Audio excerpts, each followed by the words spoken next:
یہ بستیاں ہیں جن کو ہلاک کیا ہم نے جب ظلم کیا انہوں نے، اور کیا تھا ہم نے ان کی ہلاکت کا ایک وقت مقرر۔ اب اس کے بعد آیت نمبر 60 سے ہمارے پاس ایک واقعہ آ رہا ہے جس میں حضرت موسیٰ علیہ السلام سے پوچھا گیا کہ سب سے زیادہ بڑا عالم کون ہے، تو انہوں نے کہا کہ میں ہوں۔ تو اللہ تعالیٰ نے کہا کہ میرا ایک بندہ ہے جو کہ مجمع بحرین میں ہے، وہ تم سے زیادہ علم رکھتا ہے۔ اور تو حضرت موسیٰ نے اس سے ملنے اور علم حاصل کرنے کی غرض سے عزم کیا، اور حدیث سے ثابت ہے یہ حضرت خضر علیہ السلام تھے۔ اور یہ جو ان دو رکوعوں میں یہ حضرت موسیٰ کے اس سفر کا ذکر ہے، اور اللہ تعالیٰ نے حضرت موسیٰ کو حکم دیا کہ آپ فلاں جگہ جائیں، وہاں آپ کو ایک صاحب علم بندہ ملے گا، آپ کچھ عرصہ تک اس کے ساتھ رہ کر اس کے علم سے استفادہ حاصل کر سکیں۔ ممکن ہے کہ یہ حضرت موسیٰ کی نبوت کا ابتدائی زمانہ ہو جس سے آپ کی تربیت مقصود ہو۔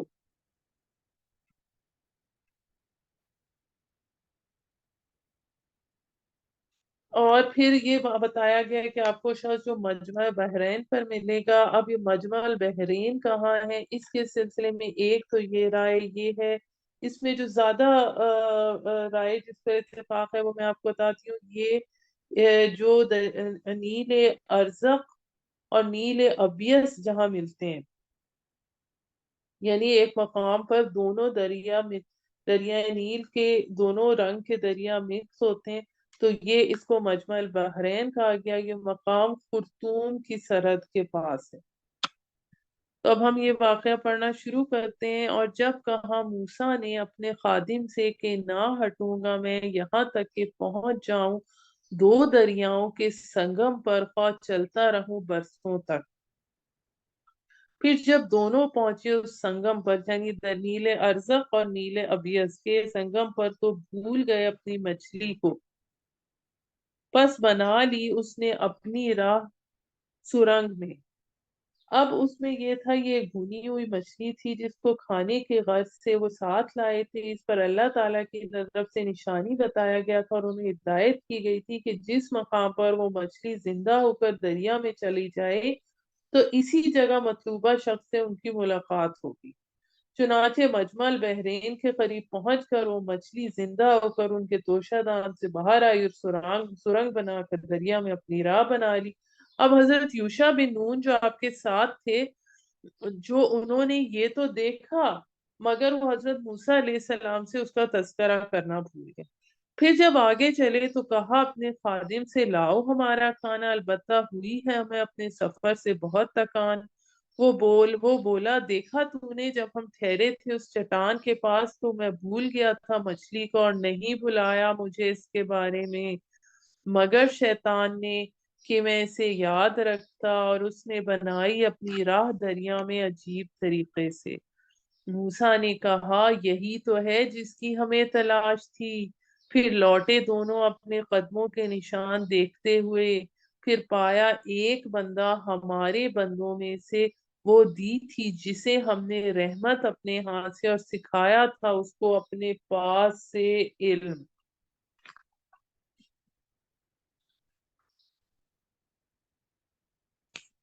اب اس نے اس علم کون سا دیا تھا اس کے بارے میں یہ آتا ہے، جو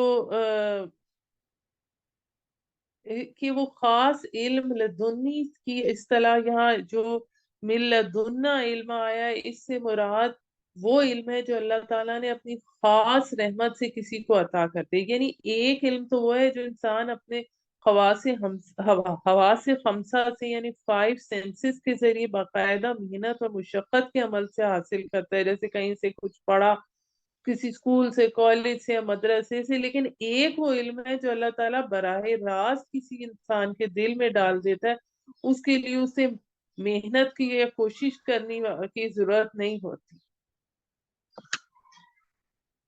اس کو آپ آئندہ آنے والے واقعات کا علم بھی کہہ سکتے ہیں۔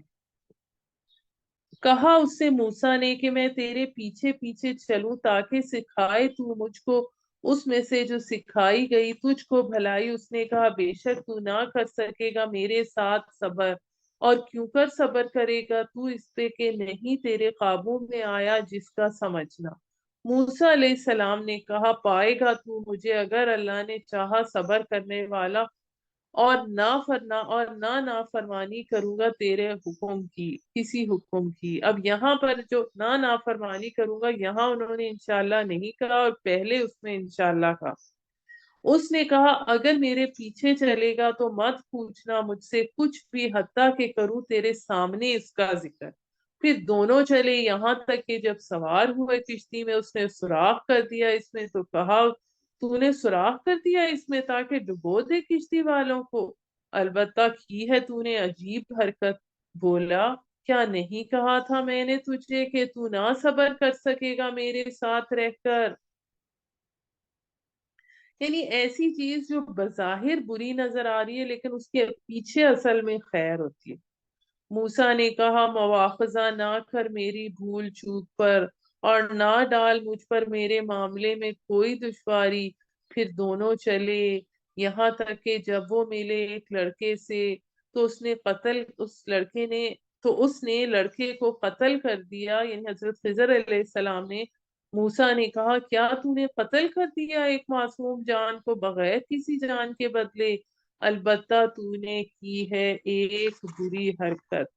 یعنی آپ کیوں سمجھ لے کہ ہماری انسان شارٹ سائٹڈنس ہوتی ہے، جبکہ اللہ تعالیٰ نے اس معاملے میں کوئی خیر رکھی ہوتی ہے۔ یہاں پر ہمارا الحمدللہ 15واں پارہ ختم ہوا۔ سبحان ربک رب العزت عما یصفون وسلام علی المرسلین والحمد للہ رب العالمین۔ خیر جزاک اللہ کام خیر۔